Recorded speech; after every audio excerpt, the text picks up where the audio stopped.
dhufani waan biraa waa tokko hin qaban. Isa jala murra.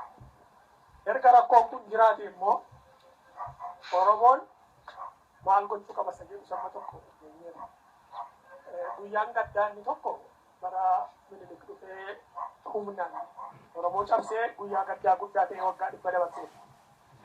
Har'a immoo chaaptara inni lammaffaan jalqabee.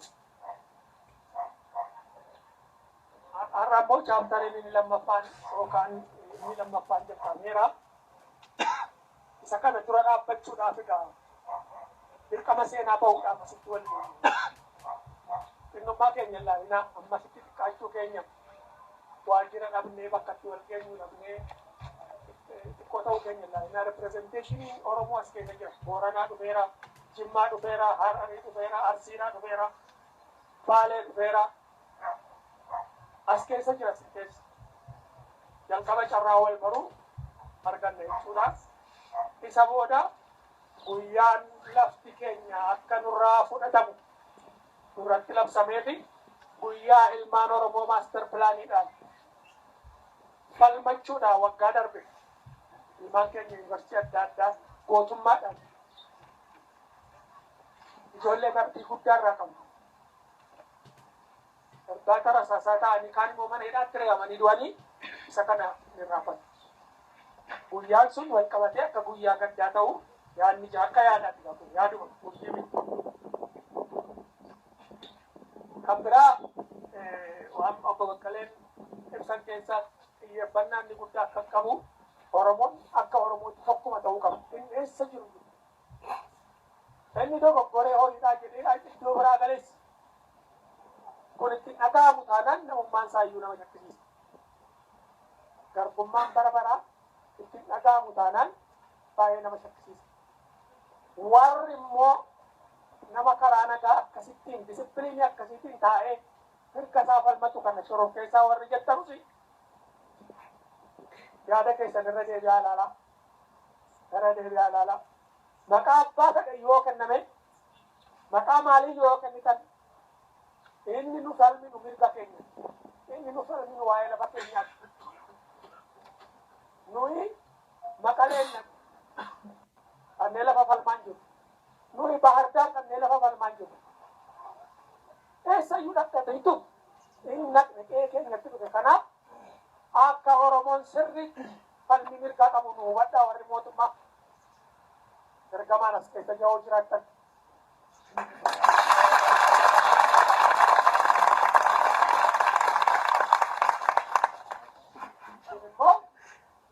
Hiitanus, ajjeeftanus akka dhaabbanni waadaa waliin galaa jiran ilmaan Oromoo.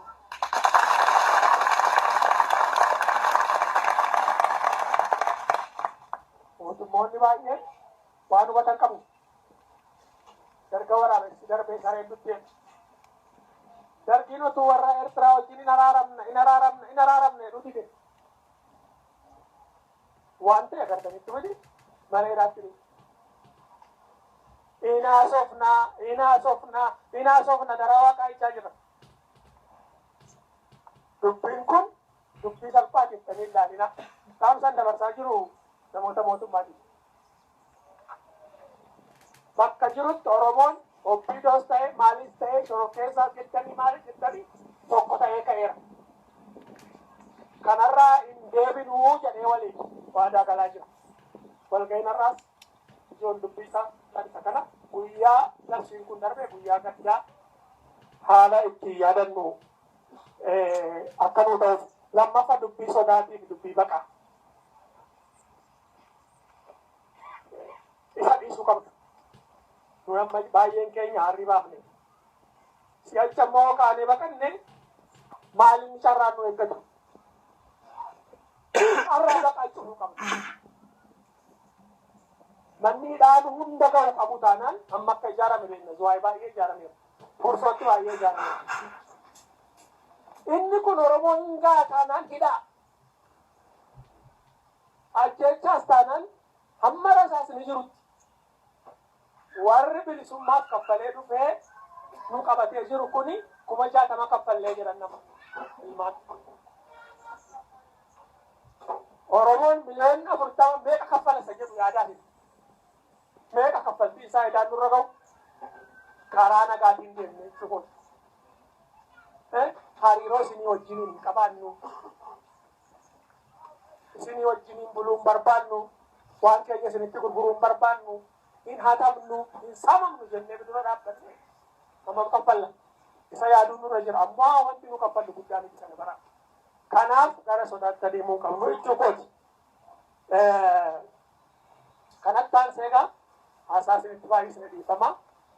Waan tokko duwwaa hubadhaa. Dubbiin ijoon inni amma ka'aa jiru baay'ina Oromoo ittisu lafa isaa ittisuu isa jiru isaan keessaa namoonni tokko tokko bu'uura lafa qaantu nurratti adeemaa jira waan guddaa miti. Inni kun Direedawaa irratti agarreera. Harar irratti agarreera. Booranaaf warra Gujii irratti walitti naquu sana agarreera. Maaliif ta'e kun hundumtuu kaayyoo sanatti adeemaa jira.